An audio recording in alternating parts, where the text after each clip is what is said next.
राधे राधे, जय श्री कृष्णा मित्रों। अब इस वीडियो में मित्रों हम बात करेंगे आपके यदि तृतीय भाव में, थर्ड हाउस में सूर्य बैठा हुआ है तो क्या परिणाम प्रदान करेंगे। हाँ, तो हमने प्रथम भाव की बात कर ली है, लग्न की। सेकंड हाउस की भी बात कर ली, फर्स्ट सेकंड। अब हम थर्ड हाउस की बात करते हैं कि आपके थर्ड हाउस में यदि सूर्य बैठे हुए हैं, हाँ, तो ये किस प्रकार से आपको प्रभावित करेंगे, क्या परिणाम प्रदान करेंगे जीवन में। मित्रों, तृतीय भाव जो है वो आपकी छोटी छोटी यात्राओं को प्रदर्शित करता है, जीवन में होने वाली। सज भाव भी हम कहते हैं इसको, पराक्रम भाव भी कहते हैं, छोटे भाई बहन भ्रातृ भाव भी अपन तृतीय भाव को कहते हैं। संचार है, कम्युनिकेशन है, कला है। तो ये सब चीज़ें अपन को, मीडिया है, सारे जो भी संचार के माध्यम है वो सब तृतीय भाव ही हमें व्यक्त करता है। तो ये एक उपचय भाव में भी आता है, क्योंकि तृतीय भाव, षष्ठ भाव, दशम, एकादश भाव ये तृतीय भाव है। और तृतीय भाव में यदि पाप ग्रह बैठे तो शुभ फल प्रदान बताए गए हैं। ऐसा ज्योतिष शास्त्र, क्रूर ग्रह बैठे तो शुभ फल प्रदान करते हैं, ऐसा ज्योतिष शास्त्र, वैदिक ज्योतिष शास्त्र का यह नियम है छोटा सा। तो अब हम बात करते हैं यदि आपके तृतीय हाउस में यदि सूर्य बैठे हुए हैं तो क्या परिणाम आपको प्रदान करेंगे। सामान्यतः आप छोटी छोटी चीजें मैं आपको बताऊंगा, आप ध्यान रखिएगा उनको। सर्वप्रथम ये किस राशि में बैठे हुए ध्यान रखिएगा। इनकी मित्र राशियां हैं, कर्क राशि है, मेष राशि में ये उच्च के होते हैं। सिंह राशि के अंदर ये स्वग्रही रहते हैं। धनु राशि भी इनकी मित्र है, मिथुन भी मित्र है, कन्या भी मित्र है, और मीन राशि। ये जो मैंने राशियां लिख रखी इधर, इन राशियों में तो ये मित्र भाव में रहेंगे। और ये भी ध्यान रहेगा किस भाव का प्रतिनिधित्व कर रहे हैं ऐसे सूर्य, है ना। इनकी राशि, सिंह राशि कहाँ जा रही है ये थोड़ा ध्यान रखिएगा। काल पुरुष की कुंडली में पंचम भाव के स्वामी होते हैं, लग्न के भी कारक है, दशम के भी कारक है। थोड़ा इतना सा आपको थोड़ी सी मूलभूत जानकारी ज्योतिष की हो जानी चाहिए, फिर अपन तृतीय भाव की बात कर लेते हैं। तृतीय भाव साहस का है, तो ऐसा व्यक्ति बहुत साहसी होगा मित्रों, डरेगा नहीं जल्दी से, बहुत आत्मविश्वासी होगा। जो चुनौती आती है जीवन में उनसे घबराएगा नहीं। अपनी मेहनत से, अपने प्रयासों से, अपने अपने पौरुष से बहुत बड़ी सफलता हासिल कर सकता है यदि शुभ स्थिति में हो सूर्य तो।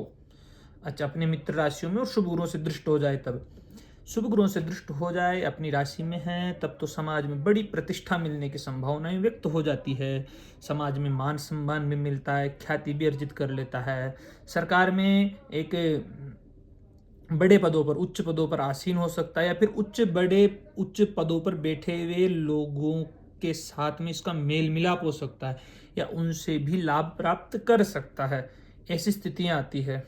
ऐसे व्यक्ति के जीवन में निर्णय लेने की क्षमता जो रहती है बहुत ही श्रेष्ठ रहती है मित्रों, बहुत तीव्र होती है।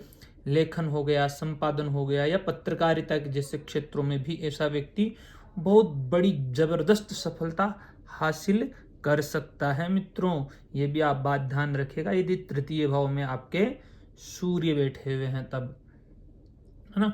शत्रुहंता योग भी बनाता है मित्रों यह, यहाँ पे तृतीय भाव में बैठे हुए सूर्य का। शत्रुओं का दमन कर देगा, मतलब कि इस व्यक्ति के सामने इसके विरोधी नहीं टिक सकते हैं, उनको तो ये परास्त कर करके ही रहेगा। और रोज धार्मिक प्रवृत्ति भी अच्छी रहती है, न्याय प्रिय व्यक्ति रहता है। ऐसी स्थितियां निकल करके आती है यदि यह इन राशियों में बैठा हुआ है। यदि ये तुला में बैठा हुआ हो, कुंभ में, मकर में, या वृषभ के अंदर, या फिर ये इन ग्रहों से दृष्ट हो के मंगल, राहु, शनि और मंगल, इन पाप प्रभावों में भी यदि यह दृष्ट हो जाता है, आपको दिख रहे होंगे ना ये ग्रह, मैं आपको इधर बता देता हूँ। ओहो, मैंने इधर आपको बताया नहीं किस राशि, दिखे नहीं होंगे आपको, सॉरी। तो इन राशियों में कर्क राशि, मेष राशि, मीन, सिंह, धनु, तो मिथुन और कन्या, ये राशियां हैं इसकी मित्र राशियां। और शत्रु राशियां हैं वृषभ, तुला, मकर और कुंभ। तो इन राशियों, पाप राशियों में हो और मंगल, शनि, राहु इत्यादि से दृष्ट हो तो क्या हो सकता है ये अपन विचार करते हैं। यदि यहाँ पर बैठा हुआ है सूर्य तृतीय भाव में आपके, तो हो सकता है भाई बहनों, छोटे भाई बहनों का विचार करते हैं, बड़े भाई का तो एकादश से करते हैं। तो छोटे भाई बहनों के साथ में वैचारिकी मतभेद हो, दूरी हो, तनाव की स्थितियां हो, कई बार भाई बहनों के लिए भी यह कष्टकारी सिद्ध हो सकता है यदि तुला राशि में बैठा हुआ हो या फिर राहु के साथ में बैठा हुआ हो। ऐसी स्थितियां निकल करके आती है मित्रों। छोटी छोटी यात्राओं में दुर्घटना होने की भी संभावनाएं व्यक्त हो सकती है, हैं? हो सकता है ऐसे व्यक्ति जब बहुत ज़्यादा ही जिद्दी स्वभाव का हो, या जिद्दी नहीं हो तो बहुत सख्त हो, जिससे इसके अपने जो संबंध रहते हैं, निजी संबंध भी जिसको अपन कह सकते हैं, मित्रों से हर हर प्रकार के संबंध, तो कहीं ना कहीं तनाव की स्थितियां उन संबंधों में भी निकल करके आ जाती है मित्रों। यदि सूर्य पीड़ित हो जाता है, जैसे कि जो राहु के साथ में मंगल से दृष्ट है, शनि से दृष्ट है, तो शनि से दृष्ट होने पर तो पिता पुत्र का संबंध सही नहीं रहता है। और ज्योतिष शास्त्र में यह है भुजाओं का है, कान का है, तो भुजाओं से संबंधित, कान से संबंधित छोटी मोटी परेशानियां भी ये निकाल करके दे देगा।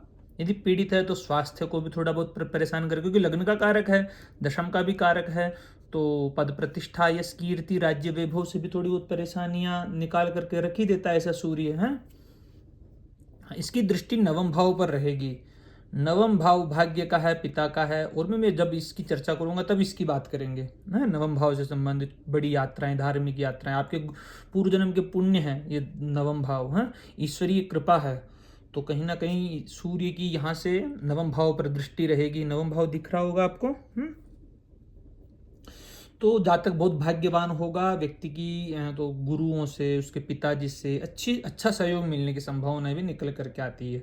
व्यक्ति तो लंबी यात्राएं करे, धार्मिक यात्राएं करे, तो उसके भी अच्छे योग यहाँ पर निकल करके आते हैं। यदि तृतीय भाव में सूर्य है और नवम भाव को वह देख रहे हैं तो धार्मिक यात्राओं के भी योग बन जाते हैं। स्वतंत्र कार्य करे ऐसा व्यक्ति, में तो ये कहता हूँ अधीन रहने के बजाय स्वतंत्र कार्य करना इसको बहुत ज़्यादा पसंद है मित्रों, क्योंकि ये उपचय भाव है। उपचय भाव उम्र बढ़ने के साथ साथ में जातक के धन और यश में निरंतर वृद्धि करता रहता है, ऐसा ज्योतिष शास्त्र का नियम है ना। तो ये स्थितियां हैं। अब ये किस ग्रह के साथ में है इसका भी थोड़ा मैं आपको बता देता हूँ।